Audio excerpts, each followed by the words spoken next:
এরকম একটা মাছ ভাজা, 1 বাটি ডাল, কিছুটা আলু ভাতে বা আলু ভাজা যদি ভাত পাতে থাকে তাহলে নিমেষেই কিন্তু 1 থালা ভাত উদাও। আপনাদেরকে মাছ ভাজা করে দেখাবো, তবে মাছ ভাজাটা একটু মশলাদার হবে। এটা যেমনি ভাত পাতেও খেতে ভালো লাগে, আবার শুধু খেতেও ভালো লাগবে।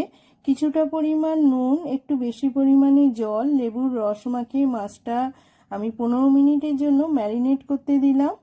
তারপর একটা মশলাও তৈরি করে নেব। কয়েক কোয়া রসুন, কিছুটা আদা, কয়েকটা কাঁচা লঙ্কা আর ধনেপাতা পেস্ট করে নেব। এটা আমি পরে মাছে মাখাবো।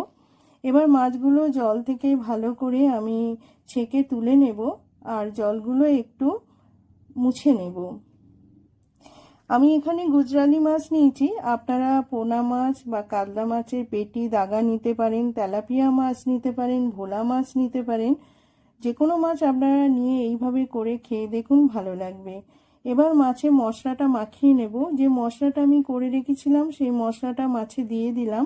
হলুদ গুঁড়ো 1 চামচ দিলাম, লঙ্কা গুঁড়ো আর একটু জিরে গুঁড়ো দিয়ে দিলাম, আর একটু তেল মাখিয়ে মাছটা কিছুক্ষণ রেখে দেব। এর মাঝখানে একটা ব্যাটার আমি তৈরি করে নিচ্ছি। 2 চামচ বেসন নিয়ে নিলাম, 2 চামচ সুজি নিয়ে নেব, 1/2 চামচ হলুদ গুঁড়ো, 1/2 চামচ লঙ্কা গুঁড়ো, 1/2 চামচ ধনে গুঁড়ো, জিরে গুঁড়ো আর পরিমাণ মতো নুন নিয়ে নিলাম। ব্যাটারটা ভালো করে আমি মাখিয়ে নিলাম হাত দিয়ে, যাতে কোনো ডেলা ডেলা না থাকে। এবার মাছগুলো মশলাতে আবার ভালো করে মাখিয়ে নেওয়ার পর এই ব্যাটারে গড়িয়ে নেব।